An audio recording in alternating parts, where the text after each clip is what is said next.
நாங்கள் சும்ப பயில்களா உக்காந்துக்கிட்டு என்னமா உங்களுக்கு சிங்சாங் அடிச்சுட்டு இருப்போமா? நடக்கிறது வேற. இந்த 6 கோடியே 36 லட்சம் ஓட்டம் இறந்தவங்க போக மிச்சம் அப்படியே இல்லைன்னு வச்சுக்கோங்க. சென்ட்ரலில் எவனும் உள்ளே வர முடியாது. தேர்தல் கமிஷனை நான் எச்சரிக்கிறேன். எந்த கட்சியாக இருந்தாலும் சரி, பிஜேபி ஆதரிக்கிற கூட்டணியில் இருக்கிற அனைத்தும் பாசிச சக்திகள் தமிழ்நாட்டுக்கு உதவாது. அந்த விதத்தில் நான் ஆளுங்கட்சி வேறு வழி இல்லை. டிஎம்கே தான் மறுபடியும் வரும், ஆணித்தரமாக வரும். நானே விழுந்து வேலை செஞ்சாலும் செய்வேன். இத்தனை காலம் எதிர்த்தவன்.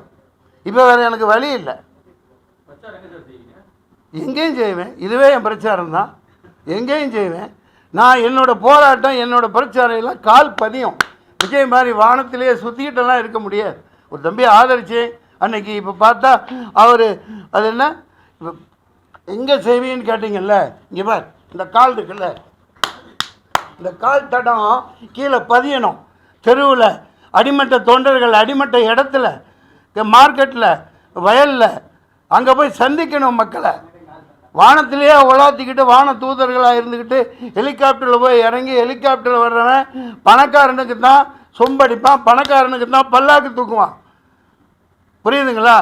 அறிஞர் அண்ணா எப்படி வந்தால் எப்படி கஷ்டப்பட்டாங்க. இந்த மாதிரி லாட்ஜில் கூட தங்கலைங்க.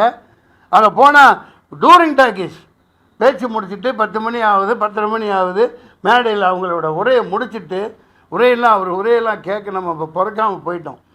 அங்கே சாதாரணமாக போய் மக்கள் 10 பேர் இருந்திருப்பாங்க.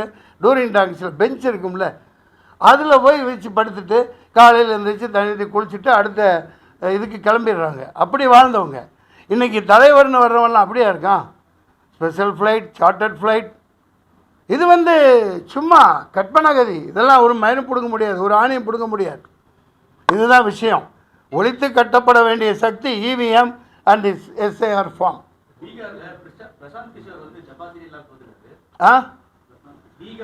அங்கேயும் இதே மாதிரி இங்கே தோப்பாங்க. சொல்லுங்கள். ஏற்படலாம். நீங்களே சொல்லிவிட்டு என்ன வாயில் சொல்ல வைக்கிறீங்க? அப்படி இல்லைங்க. அவருக்கு கண்மூடித்தனமாக நான் அப்படி ஒரு இதே இடத்துல நீங்கள் வந்தீங்க, ஒரு சம்பவம் நடந்தது, அப்படி ஒன்று எனக்கு தோன்றதை சொல்லிவிடுவேன். உணர்ச்சி வசப்பட்டோ படாமலோ நியாயத்தை சொல்லிவிடுவேன். ஆயிரக்கணக்கான ஃபோன் உங்கள் புண்ணியத்தில், அவ்வளவு ஃபோனு, தகவல், மெசேஜு, பாராட்டு. நான் அதை நினச்சி நான் சொல்லலை. ஆனால் அந்த மனுஷன்லேருந்து ஒரு ஃபோன் கூட வரல. 10 படம் நடித்தேன், வெளியோலிலாம் நடித்தது அவர் புண்ணியத்தில் இல்லை. நம்ம டைரக்டர் அவர் என்னை வச்சு ஹீரோவாக பண்ண இருந்தார் இல்லையா, லோகேஷ் கனகராஜ். அது நான் போய் நின்று எனக்கு ஒரு சீட்டு கொடுங்க, நான் அந்த மாதிரி ஆளா? நான் எப்பயே பிறந்து எப்பயே பணம் காட்டு நடி, எப்பயே எல்லா காட்டு தண்ணியும் குடித்தவன். அதனால் அது ஒரு கற்பனையான உலகத்தில் அவர் இறக்கி விடப்பட்டவர். ஓய்பிரிவு பாதுகாப்பு கொடுத்துருக்காங்களா தம்பி விஜய்க்கு? இதுக்கப்புறம் ஜெட்டு கொடுத்தாங்களா? என்னங்க சொல்லுங்கள், நீங்கள் தாங்க சொல்லணும். அதுக்கப்புறம் ஜெட் பிரிவு கொடுத்துருக்காங்களாம். ஒரு சாதாரண இந்த மக்களுக்கு அடிமட்ட தொண்டர்களோட அவங்க இப்போ நீட்டை தூக்கணும், ஸ்ரீலங்கா தமிழர்களுக்கு நீளம் கிடைக்கணும், இங்கே விவசாயிகள் நிலமெல்லாம் பாலாகுது, கார்பரேட் வயமாகுது, ஃபெர்டிலைசர்ஸ் எல்லாம் பயங்கரமாக விஷமாகி கத்திரிக்காய் எவ்வளோ பெருசு வருது, கொய்யாக்காய் எவ்வளோ பெருசு வருது, பப்பாளி எவ்வளோ பெருசு வருது, எல்லாமே நஞ்சு விட்டப்பட்டு வருது. இதெல்லாம் தீர்க்கறதுக்கு மக்களோட மக்களாக போராடணும் ஒரு மனுஷன். அவர் கார்பரேட்டு கூடயும் இலுமினாட்டிகளுக்காகத்தான் அவர் வருவார், ஒரு இதுக்காக. அதனால் இன்றைக்கி என்னோடய முடிவு அதுதான். அவரால் ஒன்றும் செய்ய முடியாது.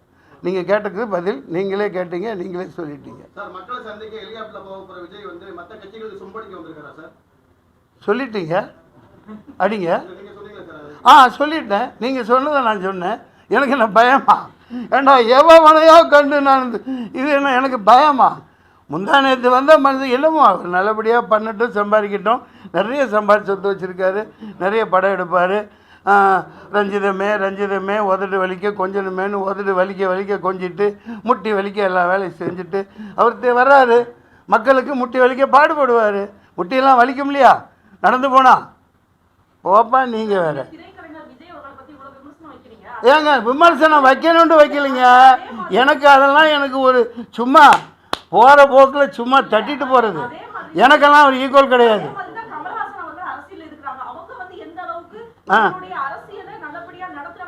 ஏன்னா மாநில அரசுக்கு மத்திய அரசுக்கு எதிராக ஒரு போராட்ட காலத்துல கூட அவர் சமீபத்துல இல்ல. அதனால நீங்க அதை எப்படி பாக்குறீங்க? அந்த வீராங்கனை சரியா கேட்குறாங்க. கமலஹாசன் நிலைப்பாடு சரியானது தான். இப்போ வந்து ஸ்டேட்டை காப்பாற்றணும். நமக்கு முரண்பாடு திமுக 1000 இருக்கலாம், அதை நம்ம சரி செஞ்சுக்கலாம், நமக்குள்ள 1000 பண்ணிக்க முடியும். ஆனால் இவனோட நோக்கம் வந்து சீர்குலைச்சி மக்களை நாசம் பண்ணி பிச்சைக்காரங்களாக்கி எல்லா எல்லா பணத்தையும் கொண்டு அதானி அம்பானி காலில் கொட்டிட்டு ஜெயகோவிந்தம் ஜெயகோவிந்தம் பாட வேண்டியதுதான். நான் வந்து ஒரு மதவாதியாலாம் இதை சொல்லலை. எனக்கு மதமெல்லாம் எனக்கு ஒன்றுமே கிடையாது. நான் சினிமாக்காரன், நடிகன். எல்லாத்துக்கும் எந்த கும்பாபிஷேகம் கூப்பிட்டே போவேன். என்ன கொடுக்குறாங்களோ வாங்கிக்குவேன், சாப்பிடுவேன், எல்லா வீட்லேயும் சாப்பிடுவேன். எலெக்ஷன் அப்போவும் தரையில் வாழ்கிறவன். மக்களுக்கு தரையில் வாழ்கிற காமராஜ் எப்படி சைக்கிளில் போனார், நடந்து போனார், அந்த மாதிரி தான் அடிமட்ட மக்களுக்கு உதவணுன்னா மக்களோட மக்களாக வேலை செய்யணும், நடக்கணும். நடந்து தான் நான் ஓட்டு கேட்டு போகிறேன். எல்லாம் நீ ஹெலிகாப்டரில் வந்து அப்படியே இவங்க எல்லாம் கும்பிடுவாங்களா விழுந்து? நாளைக்கு ஃப்ரான்ஸ்லேருந்து ஏதோ வருதான்ப்பா பெரிய ஹெலிகாப்டர், அப்படியா? I don't care. இந்த கூட்டம் உங்களை அழைத்ததின் நோக்கம் எஸ்ஐஆர் ஹஸ் பீன் ஸ்டாப்டு. ஏழை மக்களை சீரழிக்கிறாங்க, வேலைக்கு போக முடியல, குடியானவர்கள் ஏழைகள் பாலைகள்லாம் தில்லாடிட்டு இருக்காங்க. பைத்தியக்காரத்தனமாக ஒரு வக்கீல்னாலேயே இந்த ஃபார்மை ரொப்ப முடியல.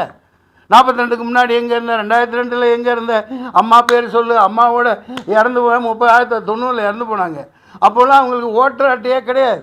அந்த ஊரில் வச்சுருப்பாங்க லிஸ்ட்டு, கூட்டிகிட்டு போவாங்க, அழகாக ஓட்டு போட்டு வருவாங்க. 30-40 வருஷம் முன்னாடி எங்கே இருந்துச்சு? இப்போ தானே கொடுத்தாங்க. ஆட்டோமேட்டிக்காக அந்தந்த கட்சிக்காரங்க அந்த இதை லிஸ்ட்டு வச்சுருப்பாங்க. அம்மா தாய் இல்லாமல் வச்சுட்டு வந்து ஓட்டு போடுமா அப்படின்னு ஓட்டு போட்டு அப்படியே மரியாதையாக நடத்துனாங்க. இவங்க எப்போ இந்த வாக்காளர்களை கேவலமாக நடத்துகிறானுங்களோ, இப்படி ஒரு ஃபார்மை கொடுத்து ஃபுல்லப் பண்ணா அப்படின்னு ரத்தங்கால் போட்டு உட்காந்துருக்கான்னா, இது வந்து அந்த எஸ்ஐஆரின் உண்மையான பதம் என்ன? ஆங்கிலேயர்கள் வந்து நாட்டு ஆலையில் மக்களை அடிமையாக வச்சுருந்து இந்த அடிமைகள் வாயால் அவனை சார்னு கூப்பிடணுங்கிறதுக்காக ஸ்லேவ் ஐ ரிமைன், அதான் அந்த உண்மையான பொருள். உங்கள் எல்லாத்துக்கும் தெரியும். ஐயா நான் எப்போவுமே உங்களுக்கு அடிமை அப்படின்னு வணக்கம் போடுறதுக்கு அதே அந்த எஸ்ஐஆரை அவங்களுக்கு அடிமையாக இருந்த ஒரு கும்பல், பாசிச கும்பல் இன்றைக்கி தமிழ்நாட்டில் ஒட்டுமொத்த நாட்டை சூறையாடி வருது. பீகார், மகாராஷ்டிரா, ஹரியானா, அது தொடர்ந்து இப்போ தமிழ்நாடு பலிகடாக இருக்குது. அதாவது ஸ்பெஷல் இன்டென்சிவ் ரெவிஷனா, ஸ்பெஷல் அதுலேயே ஒரு இன்டென்ஷன் இருக்குது பாருங்கள், வாயிலேயே நுழையில. இப்போ என்ன காமெடின்னா, போன வாரமே அந்த என்னைக்கு இவங்க கொடுத்தாங்களோ ஃபாரம் கொடுக்க போனாங்களோ அப்போவே மக்கள் தொடர்பாளரை சொன்னேன் இதை ஏற்பாடு பண்ண சொல்லி. அப்புறம் சரி இது என்னதான் நடக்குது தெரியட்டும், ஃபார்ம் கிடைக்கட்டும்னு காத்திருந்தேன். இதை நான் என் வக்கீல், கிரிமினல் லாயர் கிங்ஸ்டன் ஜெரால்டு, அப்புறம் நிக்சன் வில்லியம்ஸ், முரளி குமரன், எல்லா லாயர்ட்டையும் என் அசிஸ்டண்ட்டு கொண்டு போய் கொடுத்துட்டு இதை ஃபுல்லப் பண்ணணும், நீங்கள் பண்ணி கொடுங்கன்னு. நீ 2 மட்டை போட்டுட்டு வேண்டாம் வா, நான் ஜாமீன் வாங்கி கொடுக்குறேன், சரியா? இது ஃபாரத்தையெல்லாம் எங்களை ஃபுல்லப் பண்ண சொல்லாது, எங்களால் அது முடியாது, நாங்கள் படித்த படிப்புக்கு அது முடியல அப்படின்னு சீரியஸாகவே சொல்கிறேன். மிகப்பெரிய காமெடி. இந்த ஃபாரத்தை ஒழுங்காக ஃபுல்லப் பண்ணி ஒரு சாதாரண குடிமகன், இது எதுக்கு இந்த எஸ்ஐஆர் திடீர்னு திட்டமிட்டு அடிமையாக்கி மக்கள், அதாவது தங்கத்தட்டில் வச்சு ஓட்டு போட போகிறவனை தாளாட்டி அப்படி பாராட்டி ஒரு வாக்காளர்னு ஒரு மரியாதை இருந்துச்சு. நீ என்னடா மயிறு, நீ என்னடா வாக்காளர் மயிறு, நீலாம் தேவையில்லைன்னு இதை அவமானப்படுத்தி கேவலப்படுத்தி தொடர்ந்து 15 வருஷமாக எப்போ பாஜக வந்ததோ அப்போ இருந்து எல்லாம் மக்கள் தெரியும். நீங்கள் மக்களோட பிரதிநிதிகளாக தான் இருக்கீங்க. 2019 திண்டுக்கல்லில் நான் நிற்கிறேன், பயங்கர அவர்ஷன், டெல்லியில் அவ்வளோதான், இன்னைக்கு காலி, அவர் வரவே முடியாதுங்கிறாங்க. ஆனால் நடந்தது என்ன? அவர் தான் ராஜா. புலாமாலை குண்டு வெடிக்க வச்சு மக்களை பலி கொடுத்து, ரத்த பலி கொடுத்து, சோல்டர்களவே கொடுத்து மறுபடியும் ஆட்சியில் உட்காந்தாங்க. இப்போவும் அதே மாதிரி பால்காம். அதுக்கப்புறம் நான் அப்போ நடக்குது குடும்பம் முன்னாடியே இந்த தடவை இதுக்காக காஷ்மீர் போகணுன்னு டிக்கெட் போட்டிருந்தோம். 28 மே அங்கே போகிறேன் குடும்பத்தோடு.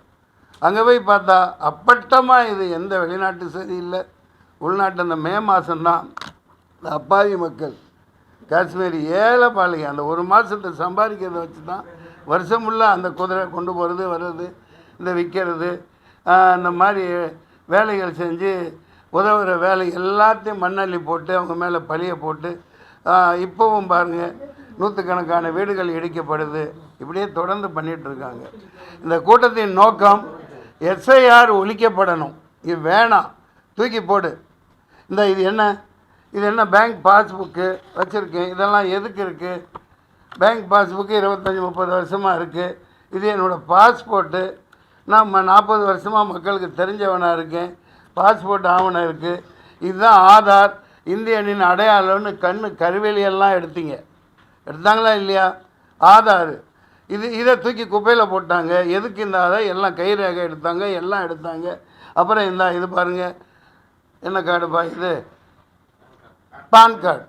எல்லாம் தெரிஞ்சு பணம் கட்டுறோம், ஜிஎஸ்டி கட்டுறோம், எல்லாத்துக்கும் இந்த கார்டு தான். அப்புறம் இந்த ஓட்டர்ஸ் லிஸ்ட்டு, இது எல்லாம் இருக்கத்தானே செய்யுது. இப்போ எதுக்கு திடீர்னு கொண்டாண்டு சூறையாடி எப்படி இந்த நீட்டு தேர்வுக்கு டுட்டோரியல் எல்லாம் ஆரம்பித்தாங்க தெரியுமா?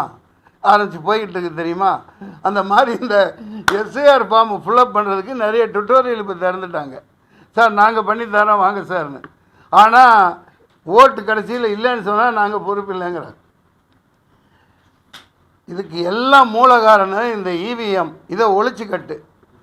இவிஎம்மில் இந்த வர தேர்தல் நடக்கக்கூடாது. தமிழ்நாட்டில் நடக்கிற தேர்தலே பேலட் பேப்பரில் பண்ணுங்க. இன்னொன்று இந்த எஸ்ஐஆரை தூக்கி போட்டுட்டு ஒழுங்கு மரியாதையாக இப்போ பாருங்கள், 6.5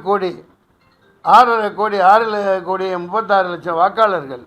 அவங்களுக்கு 2 ஃபார்ம் 2 பேப்பர் அடிக்கிறாங்கன்னா 13-15 கோடி பேப்பர் அடிக்கிறாங்க. இதை நீங்கள் பேலட் பேப்பரில் பண்ணுறதுக்கு சாதாரணமாக ஒருத்த பேப்பர் போதும், 4 நாள் அவகாசம் போதும், அந்த சின்னங்களை வச்சு அடிக்கலாம்.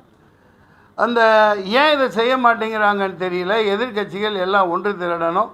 மம்தா பானர்ஜி எப்படி அங்கே உள்ளே வந்தால் அரெஸ்ட் பண்ணுவேன்னு சொன்னாங்களோ, அந்த மாதிரி தமிழ்நாடு முதலமைச்சர் இதை நிப்பாட்டு, இதை நடத்த விட மாட்டேன், இல்லாட்டி தேர்தல் நடக்காது, தேர்தல் நடந்ததுக்கப்புறம் இந்த எஸ்ஐஆரை ஏதோ ஒரு ஆறை நீங்கள் நடத்துங்கன்னு தமிழ்நாடு முதலமைச்சர் ஒரு உத்தரவு போடணும், மத்திய அரசை கேட்டுக்கணுங்கிறது என்னோட தாழ்மையான வேண்டுகோள்.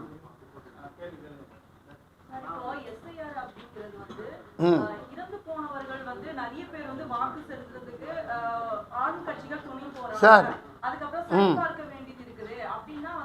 அதுக்கு மட்டும் கேள்வி கேளுங்க. நீங்கள் அதை மட்டும் கேள்வி கேளுங்க. இறந்து போனவங்க எப்படி வருவாங்க? நீங்கள் இறந்த உடனே சர்டிஃபிகேட் கொடுத்துட்றாங்களா இல்லையா? பல இதுக்கு காரணத்துக்கு பேங்குக்கு இதுக்கு கடன் வாங்க மற்ற லீகல் இஷ்யூக்காக அடுத்த நாளே இறந்தவங்களுக்கு சர்டிஃபிகேட் கொடுத்துட்றாங்க. அந்த சர்டிஃபிகேட் அந்த ஆஃபீஸ்லேருந்து வாங்க தெரியாதா இந்த மண்டுவங்களுக்கு? எல்லாம் எங்கள் தலையில் தான் சுமத்தணுமா? நாங்கள் ஓட்டு போடுற அன்றைக்கி போய் ஓட்டு போடுவாங்க. அதை நீங்கள் பறிக்கிறதுக்கான தான் இது திட்டமிட்ட சதி. It's a scam, ப்ரீப்ளான்டு scam. Gyanesh Kumar மிகப்பெரிய ஒரு மோசடியால் உட்கார வச்சுருக்கிறாங்க மத்திய அரசு. இன்னொன்று இது எதுக்காக இந்த எஸ்ஐஆர்? குடியுரிமை சட்டத்தை உள்துறை அமைச்சகம் தான் கையில் எடுக்கணும். இவங்க எடுத்தால் அது கிரிமினல் குற்றம். அதன்படி ஒரு அரெஸ்ட் செய்யப்படணும் ஞானேஷ்குமார். நான் இன்றைக்கி சொல்கிறேன், இந்த மொல்ல மாதிரித்தனத்தை நிறுத்துங்க. தமிழ்நாடு முழுக்க போராட்டம் பண்ணணும். நான் இந்த democratic tigers of India DTI சார்பாக ஒட்டுமொத்த எல்லா கட்சிகளும் இறங்கி இந்த இவிஎம்மை எதிர்த்து, இவிஎம்மில் இனி ஓட்டு போட முடியாது, நடத்தாத. அதில் என்ன தப்பு இருக்க முடியும்? இல்லாட்டி தேர்தல் நடத்தாத. எலான் மாஸ்க் நிறுத்தி சொல்கிறாங்க.